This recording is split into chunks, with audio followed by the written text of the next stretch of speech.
So it's good afternoon, everyone. I extend a warm welcome to all the participants to the webinar on behalf of Vignan's Civil Services Academy, VFSTR.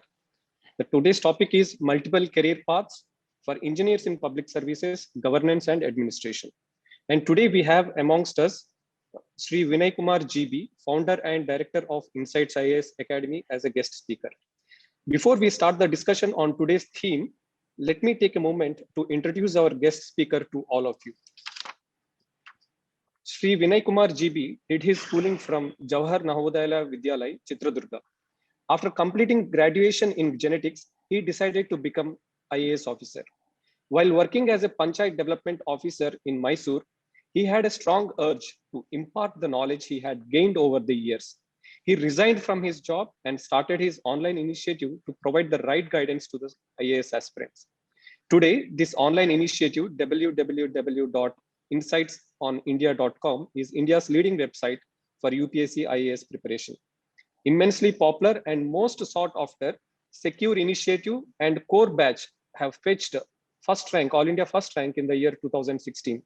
And his mentorship initiatives were pioneered by him at a time when coaching institutes have become stagnant and had nothing to offer to its students.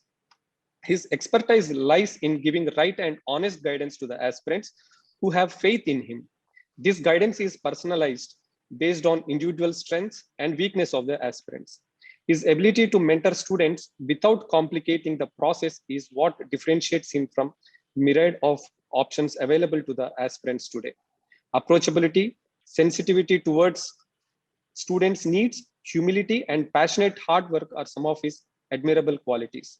Apart from guiding aspirants with respect to overall strategy, he has established himself as an expert when it comes to helping students, increasing the marks in general studies paper, essay, as well as personality test. In fact, he had one of the highest scores in the personality test. His exceptional command over ethics, integrity, and aptitude paper and its unique approach and strategy towards this paper has helped students to score high marks around 135 plus. His insights into essay writing in the form of essay perspectives have been enlightening for thousands of students and is worth mentioning.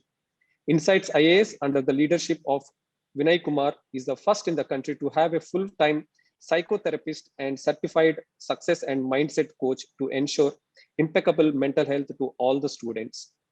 Today, more than 5,000 students are being guided by Insights IAS under the mentorship of Vinay Kumar GB in Bangalore, Delhi, Hyderabad, and Kashmir.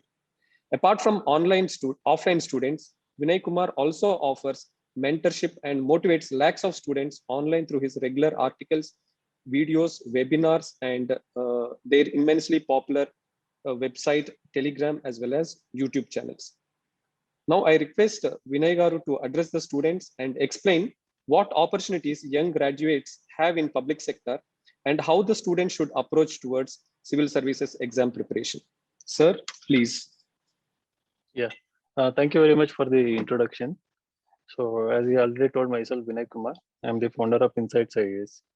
So I'll be mainly talking about civil services examination, especially from UPSC perspective. So as you know that every year nearly 1 million people apply for the examination and nearly 4 to 5 lakh people appear at the preliminary examination. So I'll come to various stages of the examination later. So to just give you the picture about the competition, I'll just give out certain figures. So 4 to 5 lakh people appear in preliminary examination, and then among 4 to 5, around 10 to 12,000 people are chosen for mains examination, and from there around 2,000 people are chosen for the personality test. So there are basically 3 stages. From 4 to 5 lakh in prelims to around 2,000 in personality test. Out of this 2,000, around 700 to 800 are finally chosen. So these 700 to 800 are the annual number of vacancies that UPSC, for which exam is conducted. And this year 2042 exactly. So those many people are giving the interview, that is personality test. And among these 700 to 800 aspirants, there are around 150 IAS, around 180 IPS posts. So basically, it is for these 300 odd posts, because everybody wants to become IAS officer and IPS whenever people write UPSC civil services examination. So for this 300 odd posts, add to that like around 15 to 20 Indian foreign service posts also. Some of you might want to become diplomats as well. So nearly 10 lakh people kind of directly or indirectly prepare every year. And as I said, 4 to 5 lakh people in preliminary examination, with the hope of getting into these one of these 300 plus posts, write the examination. So now I'm not trying to scare you here by giving these numbers. So for some of you, it might appear that the competition is extremely tough, big, huge, and so for some of you it might create anxiety also. But I have been part of this Insights IAS, and as it was said in the introduction, guiding and mentoring students since 2013. So personally, I have seen first rank. Imagine, like, out of nearly 10 lakh, one institution getting first rank, and third rank, fourth rank. Last year, fifth rank. It was from the classroom program. So these people were actually mentored individually at our institution. So we know the depth of the competition. But when it comes to depth of the competition, all these 4 to 5 lakh people who are writing prelims are not serious enough. They're not competitive, and their preparation would have been improper and deficient in many ways. Basically, these 4 to 5 lakh people try various methods without proper guidance. So if I have to give you directly the number of aspirants who are actually seriously preparing for UPSC civil services, is around 5 to 6,000 people in the entire India. So the competition is between 5 to 6,000. So which includes some of the previous toppers, some of the people who have written, attempted this exam, mains and interview level. Okay, so now you are going to listen to me for next 30 to 40 minutes about the civil services examination. So before I start, I want to tell you this, that if at all you want to crack this examination, you need to be one of these 5 to 6,000 people. And to be one of these 5 to 6,000 people, so what it requires, I'm going to talk about that in the session. So let us start from the basics. So UPSC civil services examination conducts this examination for the post of civil services. So there is a difference between civil service and public service. So civil service is formally part of the government, but also they're part of public service. Public service, any politician is a public servant. So you don't have to get a government. You don't have to get a government job to be part of the public service. But civil service is kind of a permanent thing, right? So if you get IAS at the age of say 25, so for nearly 35 years you can be part of the government. So this civil services includes various posts. UPSC conducts one examination for nearly 22 posts. So among which Indian Administrative Service IAS is the number one, Indian Police Service number two, Indian Foreign Service number three, then Indian Revenue Service Income Tax, Indian Revenue Service Customs and Excise, and like there are other various account services related to like Indian Audit and Account Service, Indian Civil Account Service, India's Corporate Law Service, Armed Forces Headquarters, Defense Estate Service. So various key posts which will govern important aspects of India's governance will be selected through this examination. So those who come in the top, so like for example, if you want to get IAS out of these 22 odd posts, when you finally crack this examination, your rank must be within 75 if you belong to general category or open category, right? Because other 75 is for reservation. And if you want to be IPS, you need to be around rank 175. Okay, total all India rank 175. So if you want to be Indian Foreign Service Officer, if you need to be around top 100.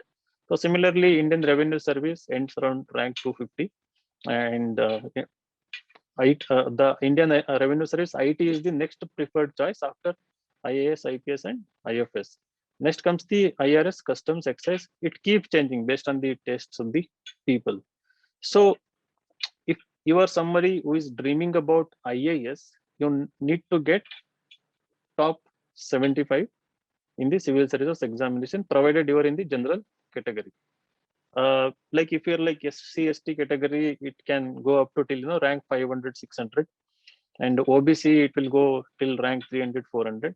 And now they have created extra reservation, EWS, economically weaker section. For IAS, till rank 450, people have got IAS if you are in the EWS category. Okay, so you should know all these different categories, because some of you may belong to OBC, may not be knowing that you are OBC. So try to find it from government documents. And EWS, economically weaker section, see that if you are a very poor person, do not have land, any property, and come under general category, according to caste, you can be under EWS.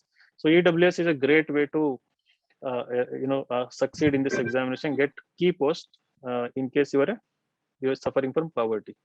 Okay, so this examination for these many posts conducted in 3 stages. One is preliminary examination, mains examination, and then the personality test. So there are 3 stages before you become IAS or IPS or any other services just I mentioned. So so when does the UPSC conduct this examination? Usually preliminary examination is conducted May or June of every year. But because of last year COVID and this year COVID, preliminary examination is posted to October. Last year it was around October 7, and this year it is October 10th. It is going to be conducted on October 10th. After prelims, so after 2.5 months, nearly 3 months gap will be there for mains examination. Okay, and after mains examination, 3 months gap will be there for the personality test.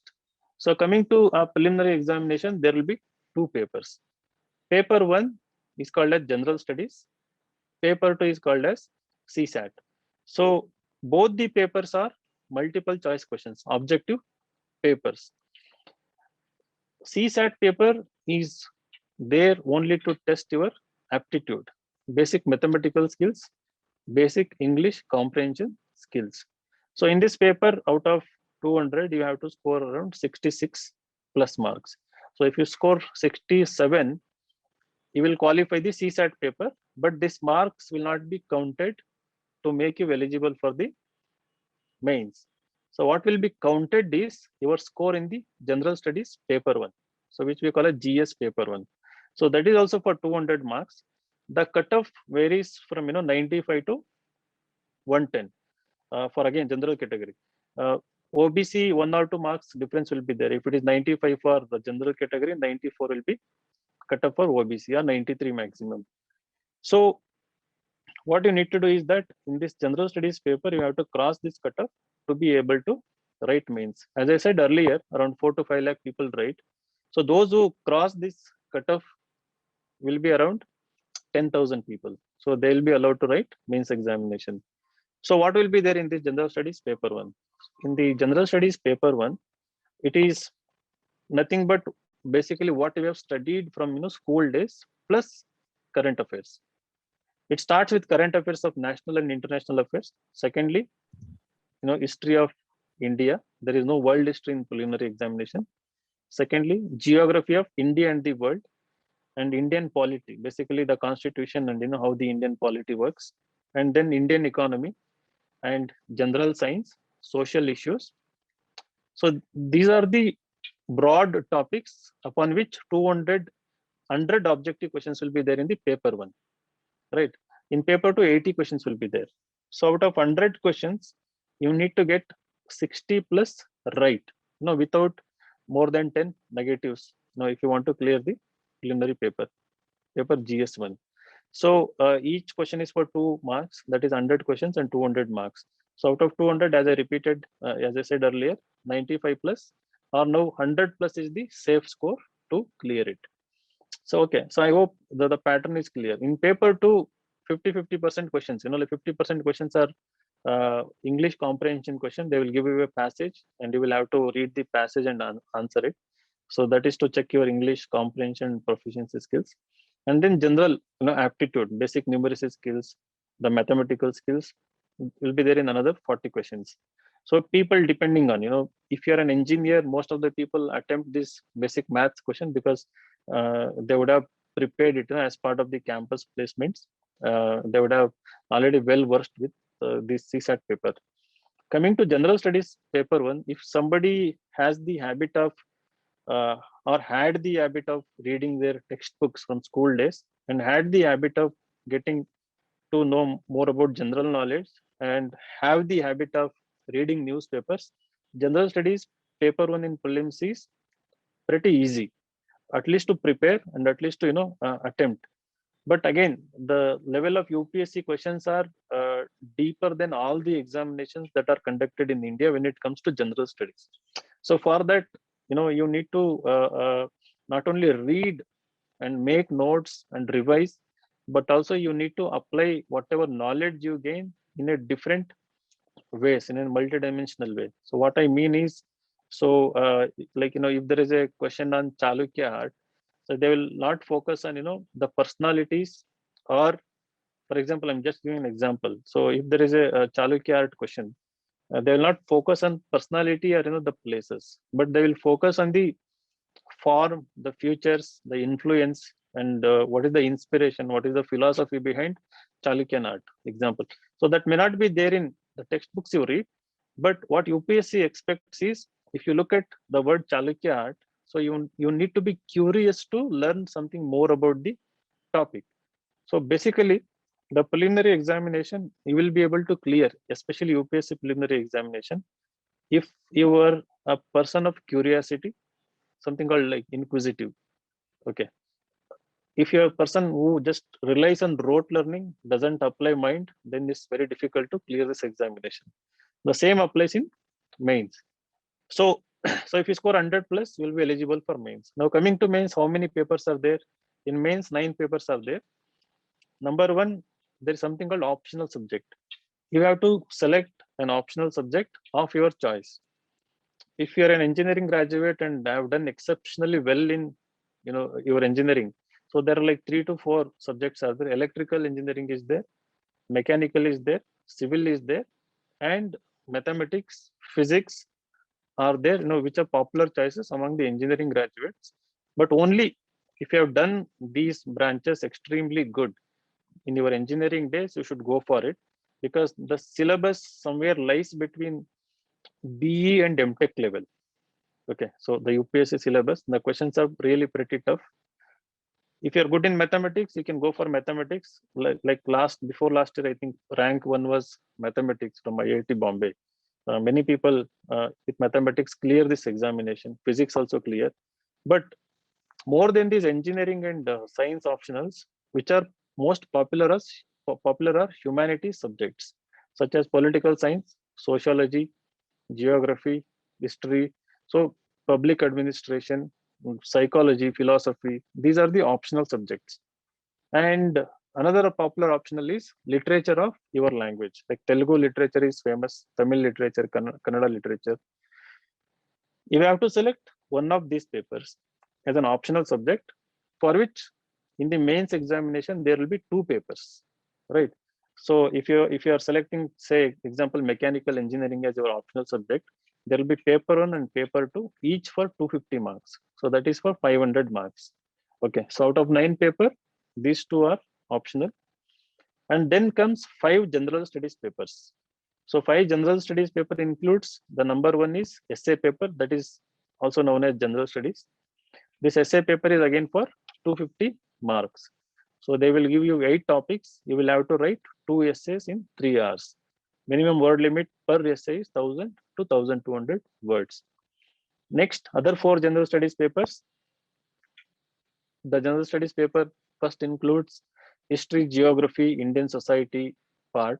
Another general studies paper includes, Indian polity, the constitution, and social justice, all government schemes, international affairs.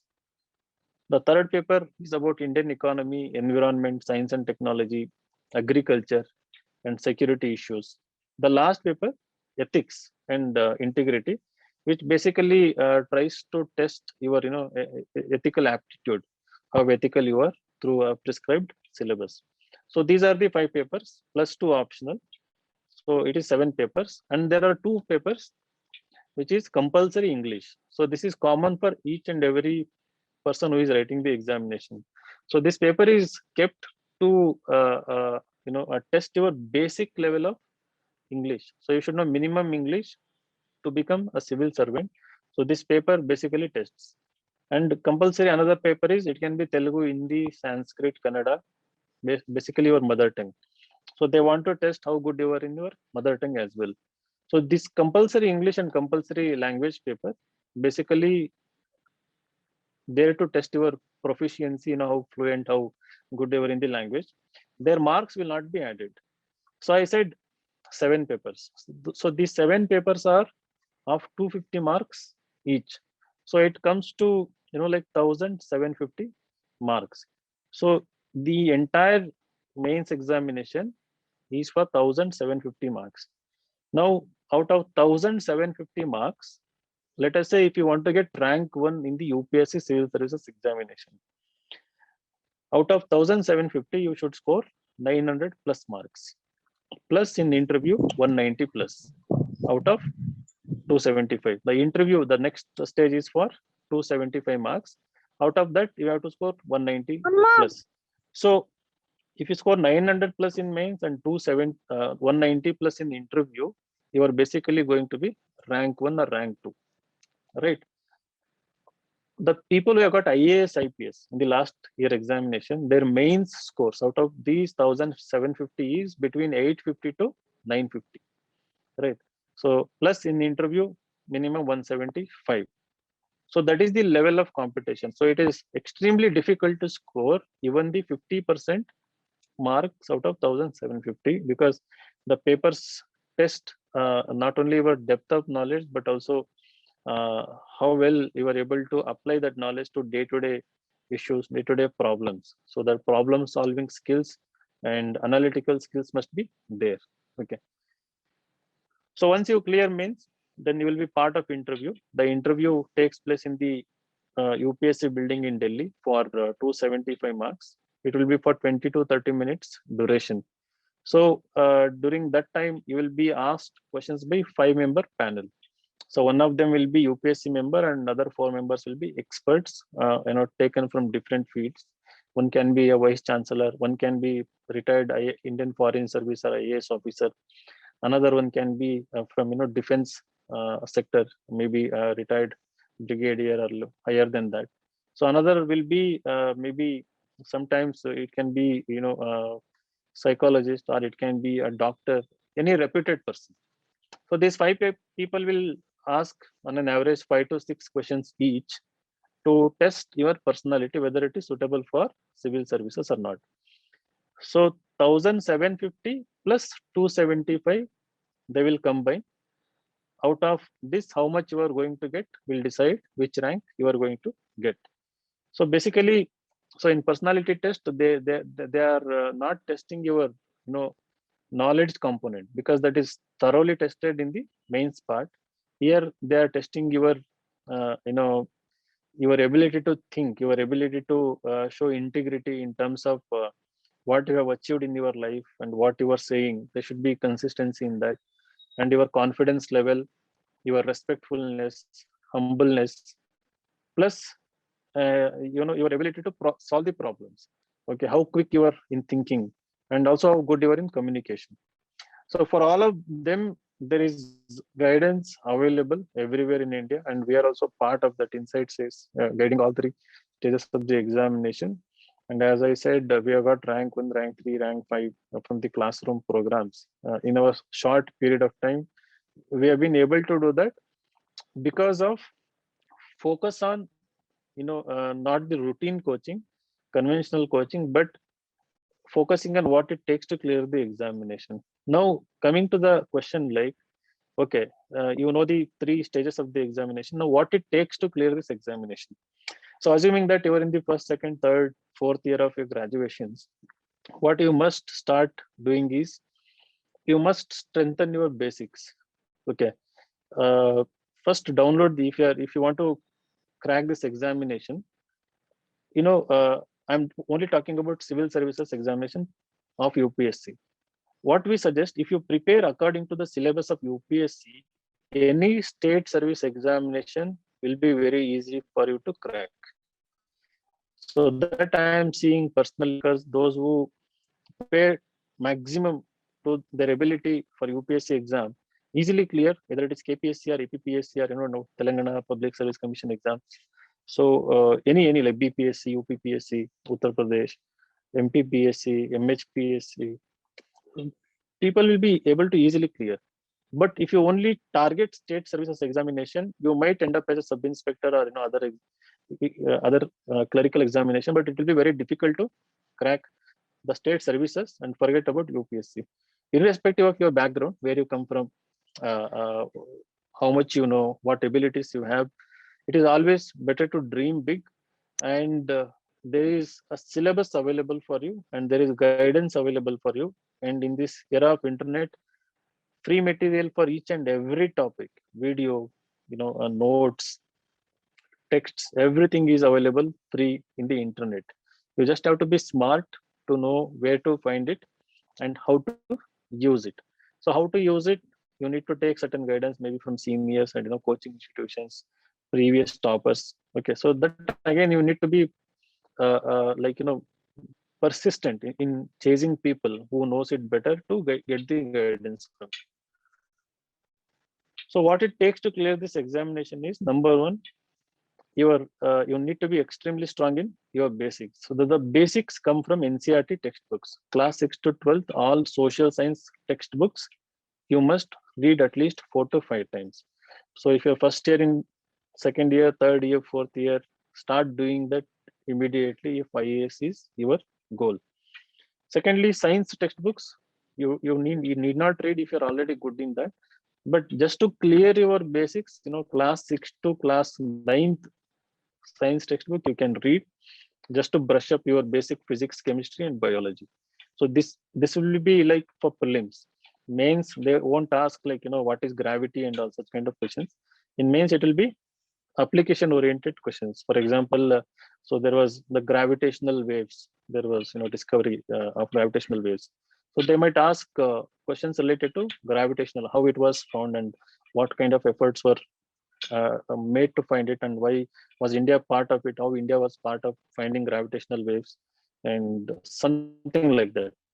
So for that, you should know the basics first to apply that, basics to construct an answer. And as I forgot to tell, the mains examination is completely descriptive. So there is no objective question in the mains examination. All questions are essay type. So essay, I said, like 1,000 word is the limit. In mains, other general studies papers like history, economy, as I said, each question will be for 150 word to 250 words. So all for 3 hours duration. Okay. So to write such kind of content from UPSC, for UPSC level, in addition to having perfect clarity of basic concepts, you need to be constantly updated with current affairs, because we call something like static and dynamic in this field. So dynamic knowledge is what we read every day in the current affairs. Static is what is part of the textbooks, which doesn't change.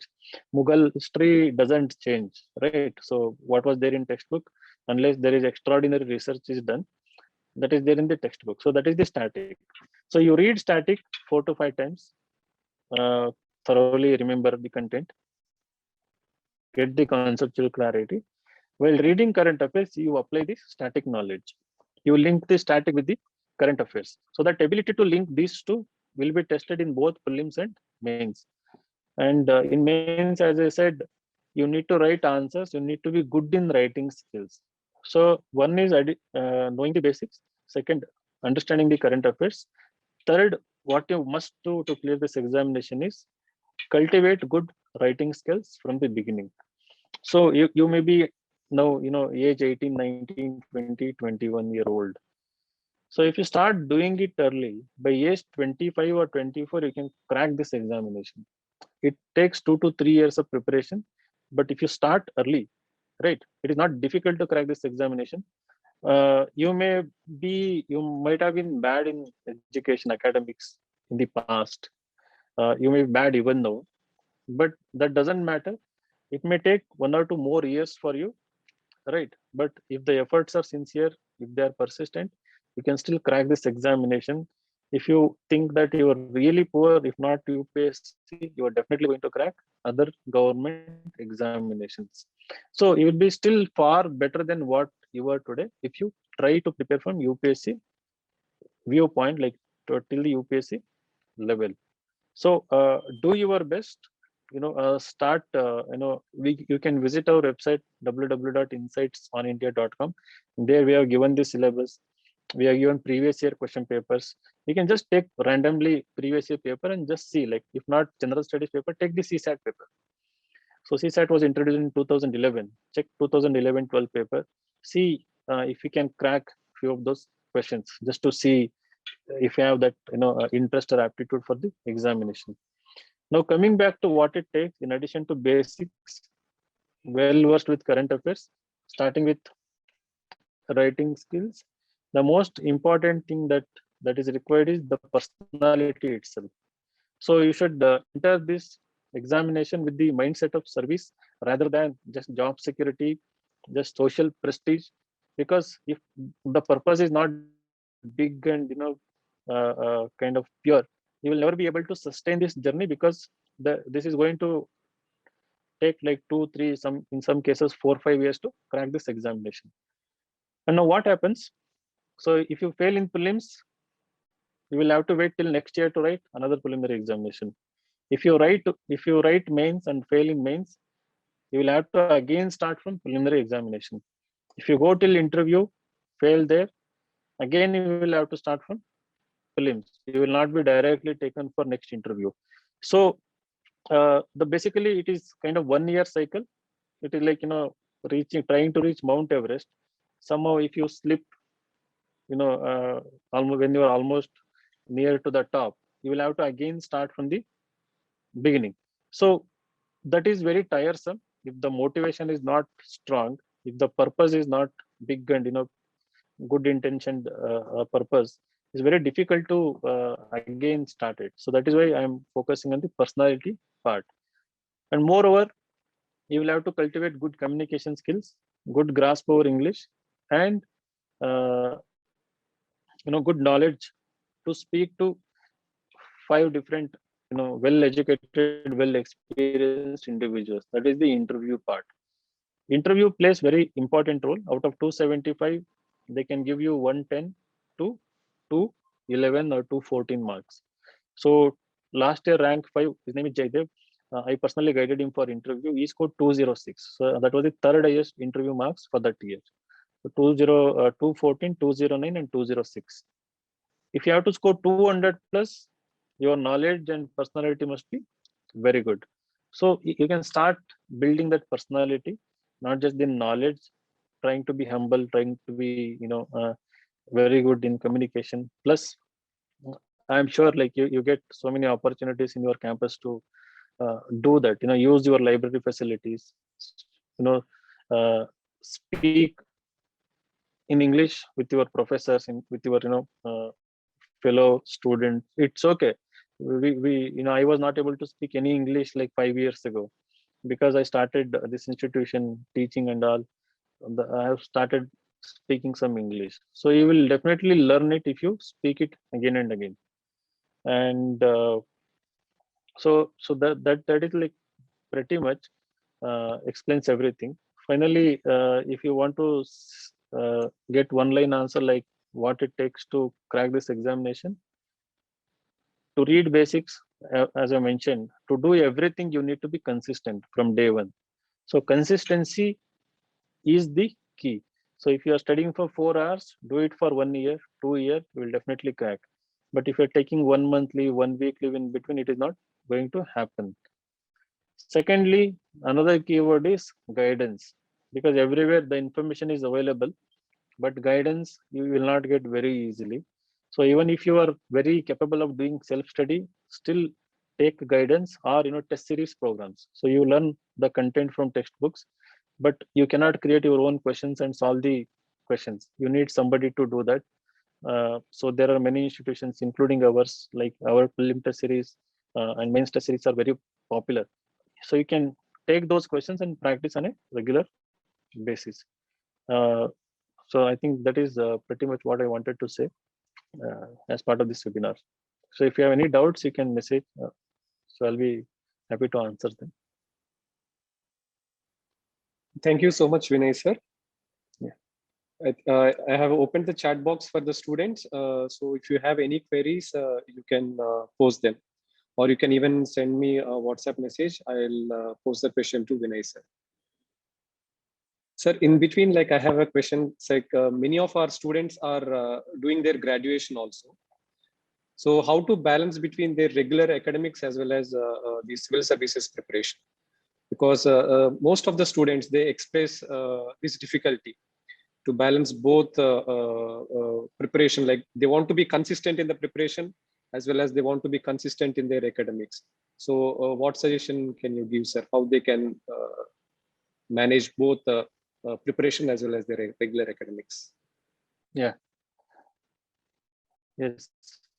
So so basically you have to plan in a gradual manner. So for example, if you're in the first year, like second year, third year, like let us assume that you are in the second year of graduation, and I know that you will hardly get like 4 to 5 hours to focus on your studies, except during holidays. Your course will be intense. So one, never compromise with your graduation. Some people do that mistake because they want to become IAS. They completely ignore graduation. They just want to pass it. So don't do that. Be very good, because questions on that will be asked in interview, and they will also look at your academic record. So try to be good in academics. Plus, so if you can give like 3 to 4 hours, if you're in the second year, so first year you read only NCERT, nothing else, not even optional or anything. Second year, like for example, if you have 4 hours, so you can read NCERTs for 3 hours every day, 1 hour current affairs. So the Hindu newspaper, Indian Express, whichever out of these two, any paper is fine. Next, like second year entirely do only NCERT, nothing else. Okay, so what you can do, in a week you can plan something like this. So out of 7 days, 5 days you read, 6th day you can revise, 7th day you can take a small test. The questions are available on our website for any textbook that you are preparing. So entire year you can like like you can have a target of like completing these textbooks in 4 months. If you give like 3 hours every day, you can complete all NCERT set in 4 months. So 4 months one revision, another 4 months second revision, another 4 months third revision. Next year you go for only optional plus revision of what you've done in the first year NCERT. Like like you can do like a 1 hour revision of NCERT and like 2 to 3 hours of optional. If you give like 2 hours per day, 1 year, any optional you can actually complete. So basically there are popular options nowadays. The very popular options are political science, sociology, and public administration, geography, to some extent, sociology. Yes, this thing. Sorry, psychology. But again, history also. But the highest success rate is in political science, sociology, public administration, literature subjects. So you can choose any one of these subject, and the entire year you do that. Third year, my suggestion, after reading basics and optional, try to take online coaching or any nearby offline coaching, just to get that atmosphere of competitiveness, right? So if you cannot do both, that is perfectly fine. So on our website there is answer writing program. You can start with the answer writing program, and if you do that these 3 things in 3 years, by the time you are passing out, you'll be ready for the examination. Okay, sir. Thank you, sir. And there is another question, sir. One of our participants is asking this question.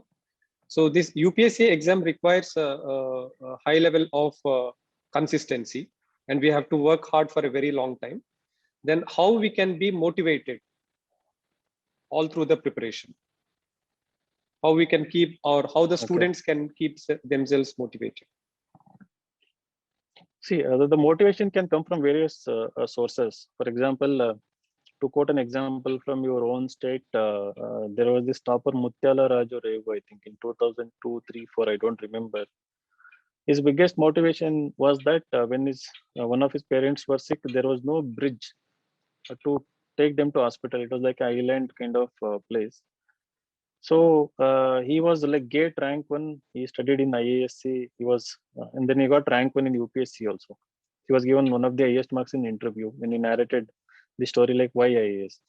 So that inspiration to construct bridges, roads, basically to improve infrastructure in the rural areas motivated him.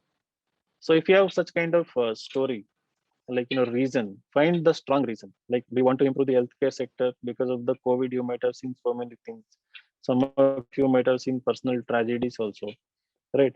So that is number one biggest motivation. So keep remembering that you need to be part of the system to change it, otherwise it is not going to happen. I'm sure like you have gone to get certificates to government offices so many times, you know that how difficult it is to get.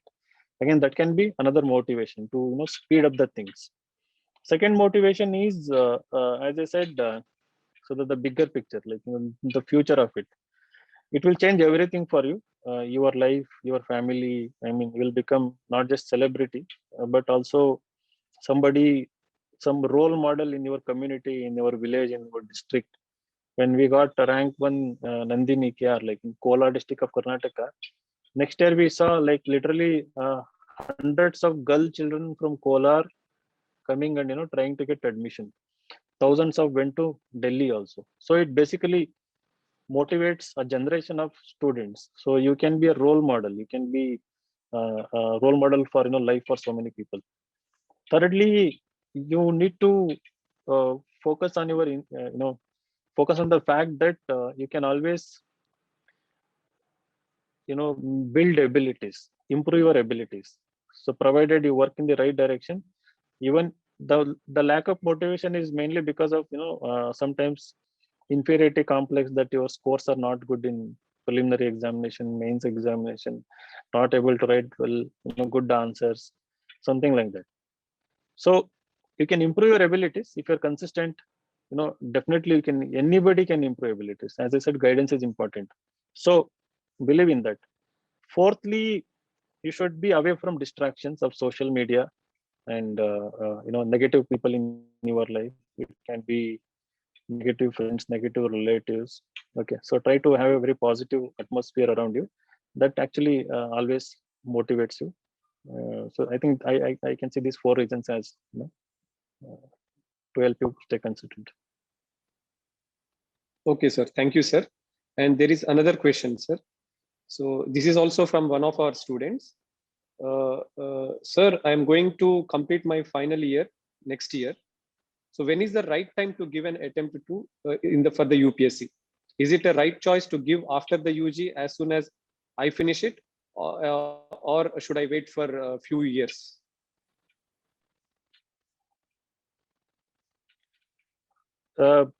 See, never give this examination irrespective of how many number of attempts you have, just for the experience sake. Some people say that I want to know the examination, I want to test the waters, I'll apply and I'll go give the examination. So never do that. If you're doing that, that's not a trait of a serious candidate. Before giving attempt, complete all NCERT basics, give at least 30-40 test series papers. See if you're going to clear the prelims. Secondly, you must have completed optional subject. So if optional subject is completed, if preliminary syllabus is completed, and without answer writing, you can give the attempt.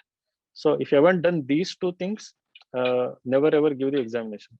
So in your case, if you're graduating today, invest 1 year in completing basics plus optional. So better to give it in the 2022, or like if you're passing out next year, give it in the 2023.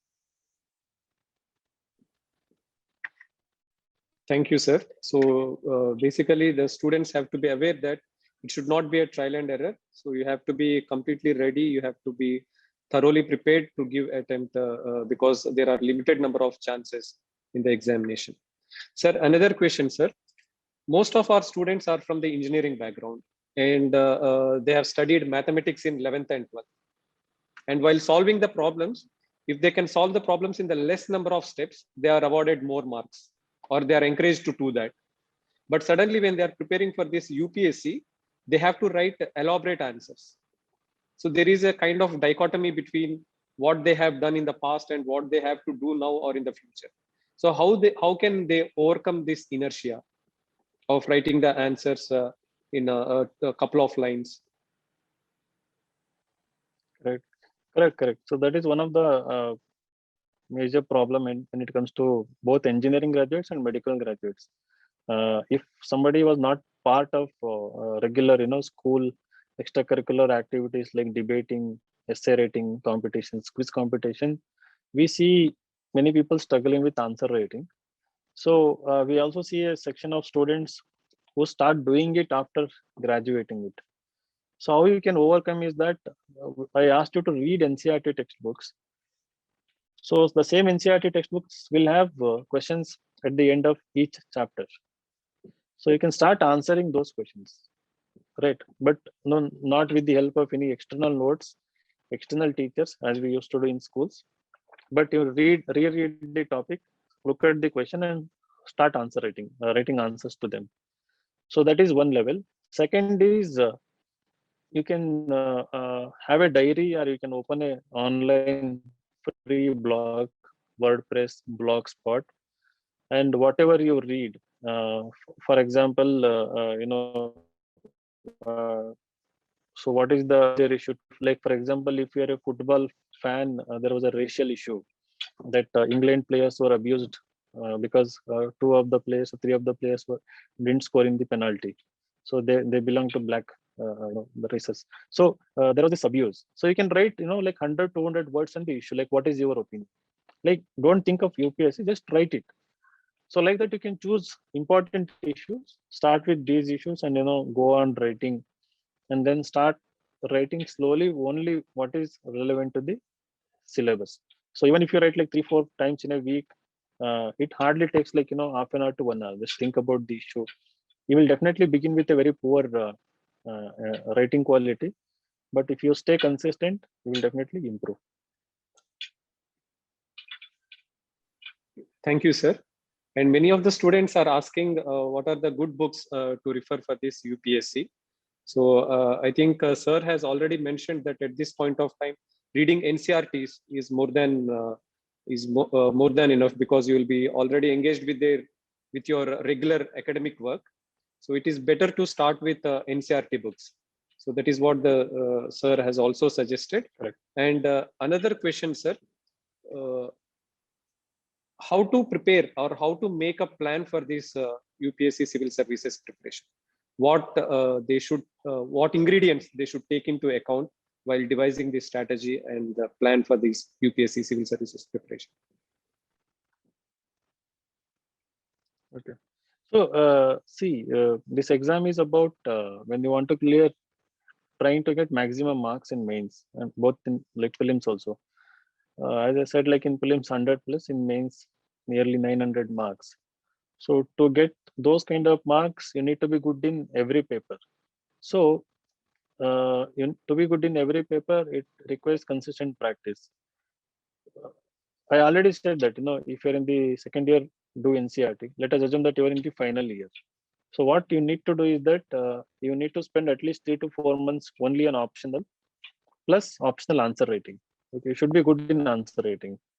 And if you want to focus on day-to-day planning, I have already given that. Like, but if you are somebody who wants to give full-fledged preparation, you have to divide your day into 3 parts. One part for optional, one part for current affairs, and one part for reading the static books. So I usually suggest like 8 to 10 hours of routine.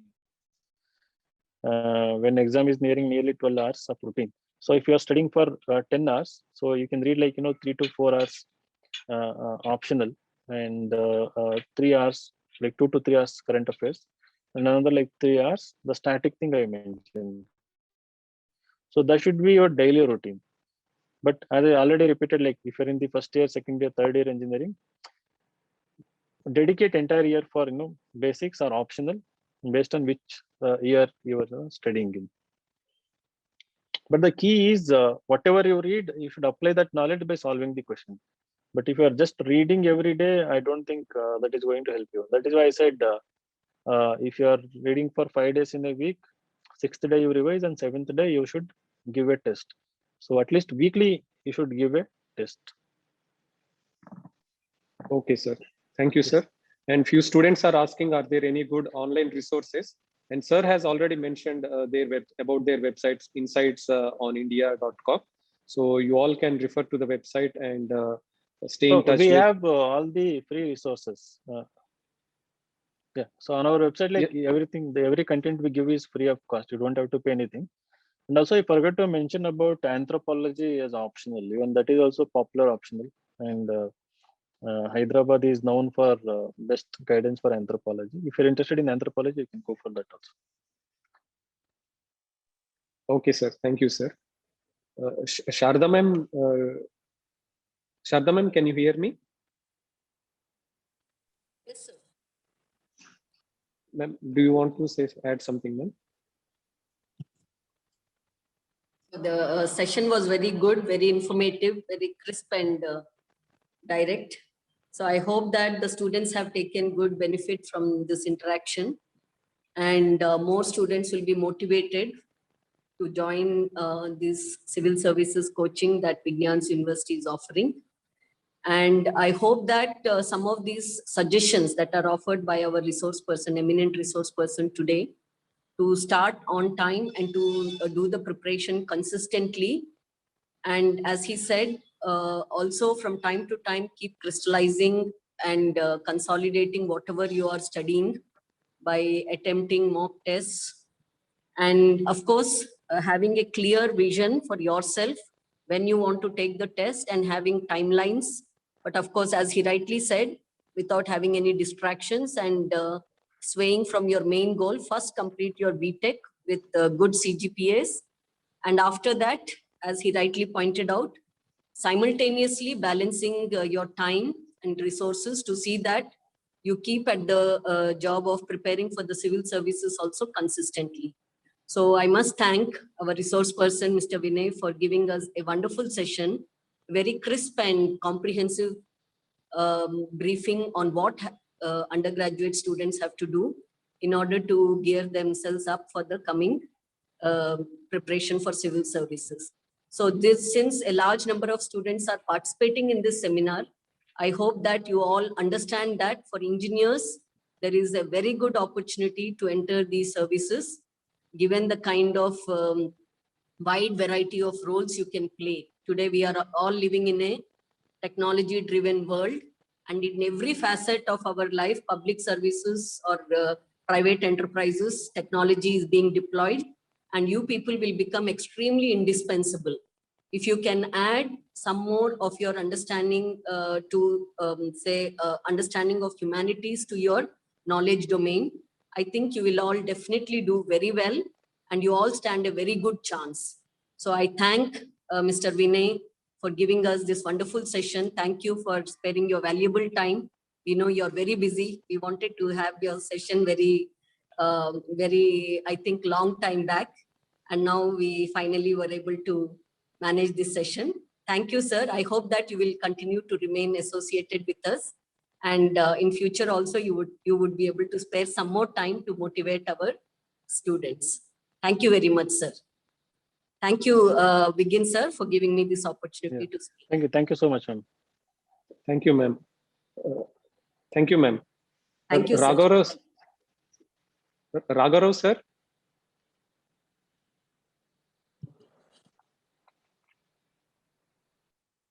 Ragarav, sir, can you hear me?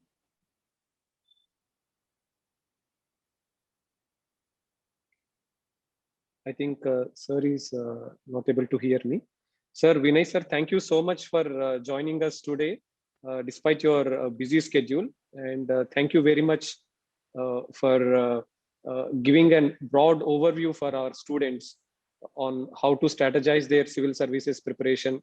And you have also highlighted why students or the aspirants should not be afraid of these number of aspirants who are giving these exam, because you have highlighted that only 5,000 to 6,000 students will be the serious aspirants, and they should not be really afraid by looking at the number of aspirants who are giving the preliminary exam.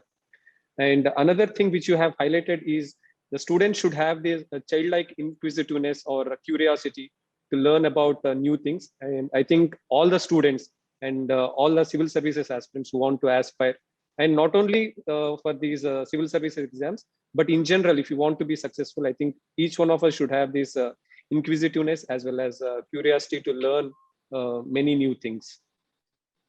Thank you so much, sir. I think Ragarao sir is available. He wants to add a couple of points. Sir, Ragarao sir, please, sir.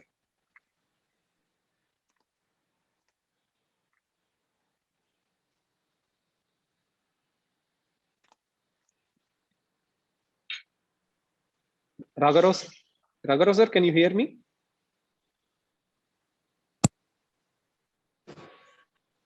Can you hear me? Yes, sir, we can hear you, sir. Yeah. Thank you, Mr. Vinay GB, for being speaker of today's webinar. And congratulations, Civil Services Academy. You are regularly conducting very good seminars, which are really motivating to the students. I thank all the participants have been taking interest in attending this wonderful session. Once again, I conclude. Thank you, sir, Mr. Vinay GB. Thank you.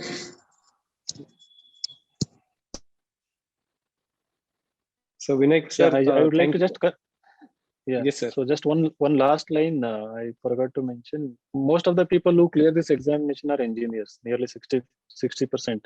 So all of you being engineers, you are already well ahead of other competition. So wish you all the best. I hope to see you people, some of you maybe in future in Bangalore, to guide you for interview or mains wherever you want. So thank you so much. Thank you so much, Vinay sir, and I extend heartfelt thanks from Vignan University to you personally and also to your organizations Insights IAS. Thank you so much, sir, and I want to thank Dean TNP and head training Sri Ragarao Garu, and also head humanities division Sharada ma'am for giving us this providing the resources to organize this wonderful webinar. And I want to thank all the colleagues at the Vignan Civil Services Academy for working behind the screen to provide these back-end support, and also to pool the students and make this a webinar a success. Thank you so much, everyone. And finally, I want to thank all the participants for showing a special interest and joining us all on time and attending this webinar successfully. Thank you, everyone. And I'm winding up the session for today.